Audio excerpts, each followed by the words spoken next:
guidelines.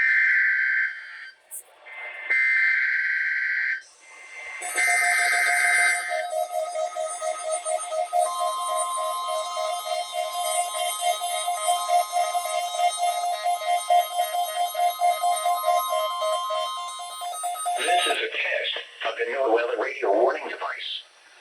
During potentially dangerous weather situations, specially built receivers are automatically activated to warn of the impending hazard.